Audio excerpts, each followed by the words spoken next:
Reverend Alfred Sharpton, chairman of the National Youth Movement. Al Sharpton, go home! We just buried a boy, and the only thing he did wrong was he was born on the wrong side of the tracks. Few names in American politics evoke such visceral reactions as that of Al Sharpton. In New York City in the 80s, what we wanted to say, people did not want to hear. So what, you think Al Sharpton is kind of like a crook in a sense? Like you think he's like, he's about his money with you? So they can't ride us fair! They don't need to ride! This is the beginning of a civil rights movement in New York. It's all the media's fault. These things should be kept quiet. Al Sharpton, go home! They will say that we are exasperating racial tensions, but the people know the truth. A man whose public image is a volatile mixture of activism, media savviness, and incendiary rhetoric. 2020, we must deal with police brutality. Sharpton has spent decades straddling the line between reverence and revulsion. We got to turn these stations upside down. While his supporters see him as a voice for the oppressed, a figure of strength in the fight against racial injustice, his detractors accuse him of being a race baiter, using racial tension to stoke divisions for his personal gain. A group of several hundred protesters, led by the Reverend Al Sharpton, marched through Midtown Manhattan at rush hour Thursday. But the question remains, how did Al Sharpton, a young preacher from Brooklyn, become one of the most controversial figures in modern American history? If you can't tell the story right, don't tell it at all!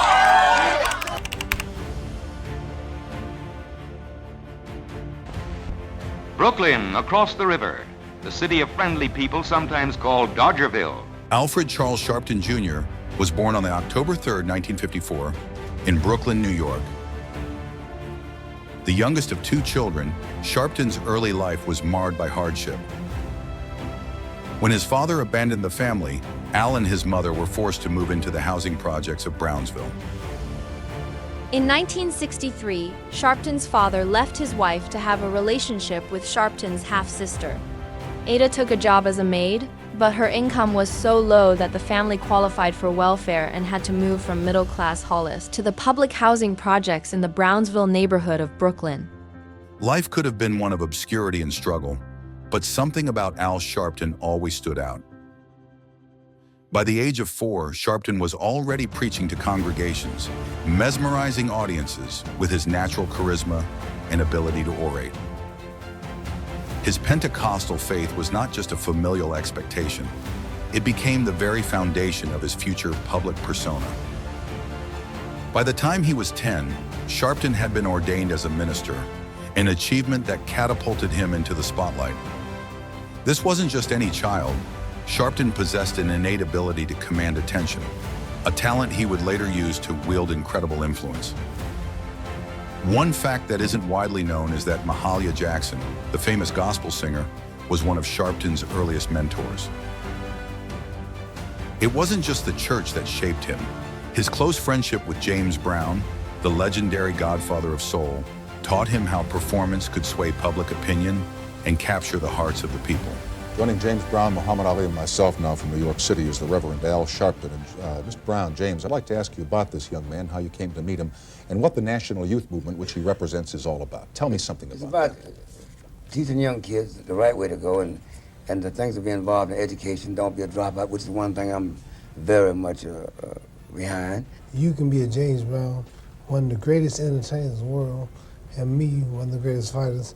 And like you said, the hundreds of thousands of millions of kids that need a break. You can't have that many great people, but they can get educated, they can go to school, they can learn.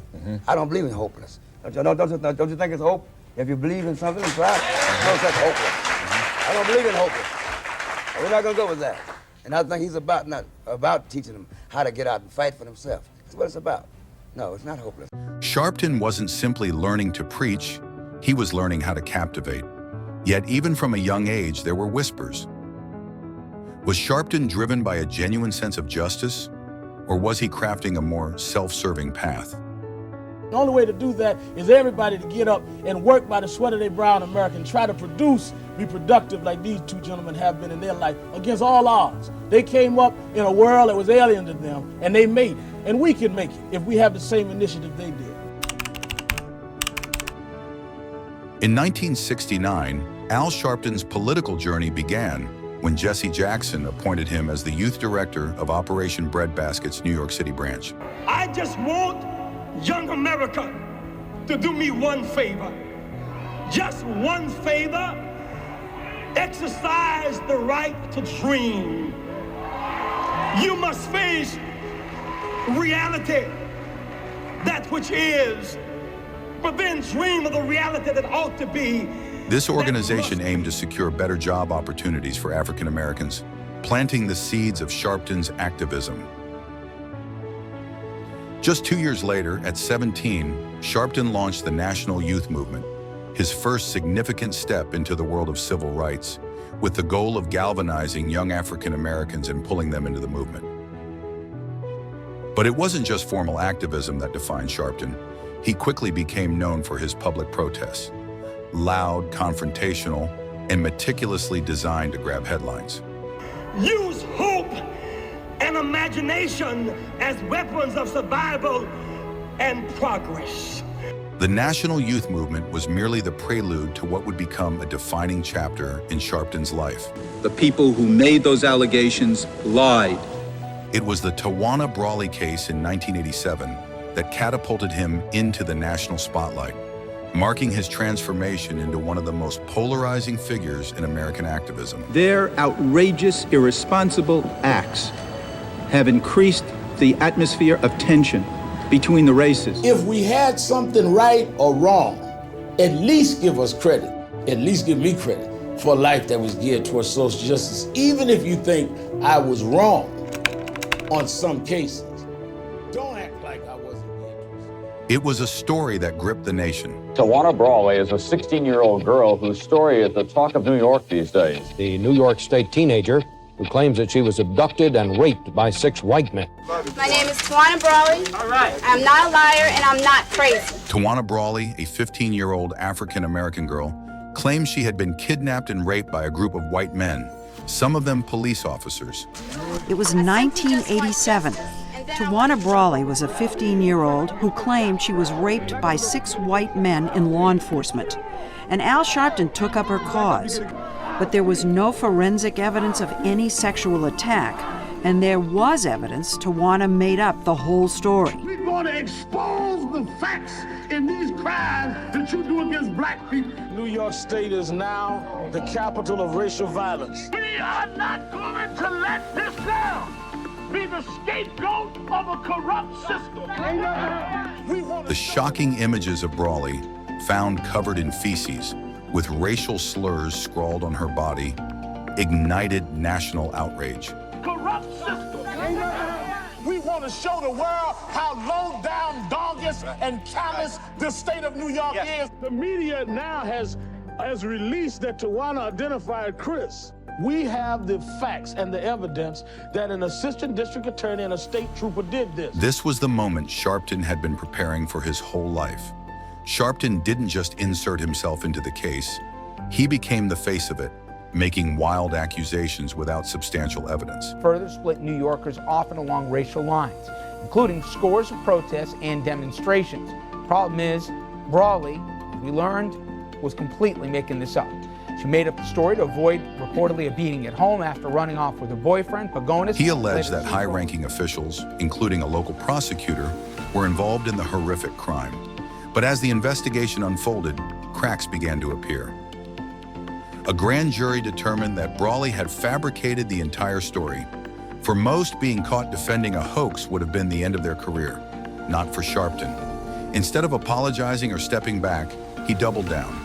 He turned the case into a platform from which to rail against the system, pushing a narrative that, though debunked, helped fuel his rise. He was sued for defamation and ordered to pay damages. To this day, Sharpton has never fully accepted responsibility for the falsehoods he promoted. I think I would feel an obligation to say I'm sorry. I think you're right. I think the operative word is if you knew that. I don't know that. If they didn't do But it, but suppose they did. Suppose they did. But they didn't. This case laid the groundwork for a pattern that would define his career. Attach yourself to highly emotional, racial issues, escalate the rhetoric, and never back down, even when proven wrong. We are not going to let this girl be the scapegoat of a corrupt system.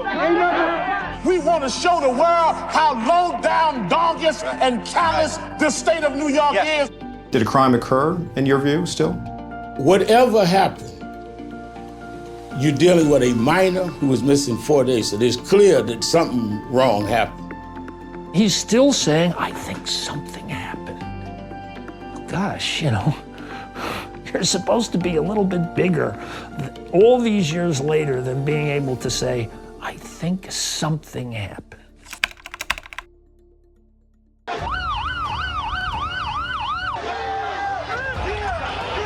Crown Heights was on fire. The looting, rioting, and violence that started on the night of August 19th, 1991 would go on for 4 long days, injuring more than 150 cops and 38 civilians. Just 4 years later, in 1991, Sharpton found himself at the center of another racial firestorm. Crown Heights, Brooklyn, August 1991. I remember the scene as African Americans and members of the Hasidic Lubavitcher community clashed. In the Brooklyn neighborhood of Crown Heights, a car driven by a Hasidic Jew accidentally struck and killed a 7-year-old black boy, Gavin Cato. What followed was 3 days of riots between the black and Jewish communities, one of the most violent racial clashes in New York's modern history. The trauma and injuries to Gavin and Angela was such that they couldn't handle it. The argument is with the Jews. That's why I'm here. I don't have to be here. We got to understand each other. Sharpton was there again, and this time, his words ignited the already smoldering tensions. Referring to Jews as diamond merchants, he led marches through Crown Heights, where the infamous chant, "No justice, no peace," reverberated through the streets. The violence and hatred during those days left scars on the city that remain to this day. What many don't know is that Sharpton had opportunities to call for calm, but chose not to. Instead, he fanned the flames, using the Crown Heights riot to solidify his role as a race leader, a self-appointed kingmaker in the world of racial politics. The price was a deepening of the divide between blacks and Jews, two communities that had long shared a complex and often fragile relationship. It's all good. Let me raise. Times have changed in Crown Heights. Of course we're one community. You don't believe me, you don't think I'll go play basketball there, right? Yes, we talk to the Jewish, they talk to us, and we don't have nothing against them. I bring my grandkids here and they communicate very well. Yeah. They're good people. Actually involved with Al Sharpton and Don King. Yes. During this time. Can you talk about that? Yeah, I had a big undercover operation on me at the time. Obviously, I didn't know it, where an FBI agent undercover and an informant that used to work with Muhammad Ali, they were trying to target the boxing industry for illegal gain. Michael Francisi, a former Colombo crime family capo turned public speaker, recently discussed with Vlad TV Al Sharpton's alleged role as an FBI informant, shedding light on how Sharpton's actions may have impacted organized crime and his interactions with law enforcement.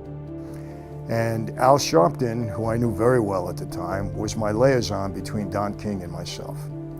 And you know, Al Sharpton at the time, he was a gun for hire, you know. We needed him to do some things with his own people, which he called them at the time. We hired him to do it. We used to pay him.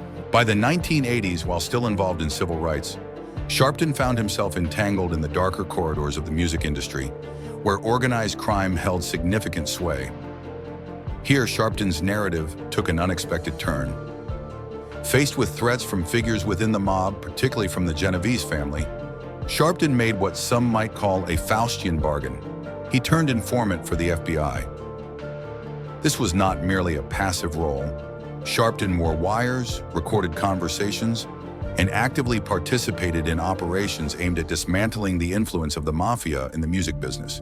He was valuable in the music business because the Norby Walters, the guy I had at that time that was booking all these acts, we'd send Al out to meet with the act that he wanted to book, and Al would bring him to us for a price. That's how we used him. This period was shrouded in secrecy. For years, Sharpton lived a double life. On one side, he was the vocal critic of police brutality and systemic racism, and on the other, he was an ally to the very institution he criticized, working under the table to undermine criminal elements that also threatened his community. And he worked as an FBI informant spying on New York mob figures back in the 1980s. Now, the report, which was featured on the cover of today's New York Post, said Sharpton secretly recorded conversations that he had with the mob. I was not and am not a rat, because I wasn't with the rats. I was never told I was an informant with a number. So in my own mind, I was not an informant. I was cooperating with investigation. Was Sharpton a hero for helping the FBI, or was he playing both sides to further his own career? But I got to get, more than one. Right. I mean, if we're going to do this thing, no, you talking about some real. Some saw it as a brave act of civic duty. Others, however, viewed it as another calculated move, a man willing to betray anyone if it meant advancing his own position. The truth remains murky, but it added another layer of intrigue to Sharpton's ever-complicated persona. The course of any week, we have an allegation. This week, the allegation is possible financial fraud. The FBI and IRS are believed to be going after Sharpton and his organization for tax fraud and campaign violations from his 2004 presidential bid. Federal authorities subpoenaed around 10 of Sharpton's associates Wednesday to testify before a federal grand jury and turn over financial records dating as far back as 2001. As if the controversies of race and law enforcement weren't enough, Al Sharpton has also been relentlessly pursued by accusations of tax evasion. Tax trouble for the Reverend Al Sharpton. For decades, the Reverend has been under fire for failing to pay millions in federal and state taxes, a shadow that has hung over his career like an inescapable cloud. While Sharpton consistently claims these accusations are politically motivated, painted as efforts to undermine his activism, critics argue it's yet another glaring example of hypocrisy.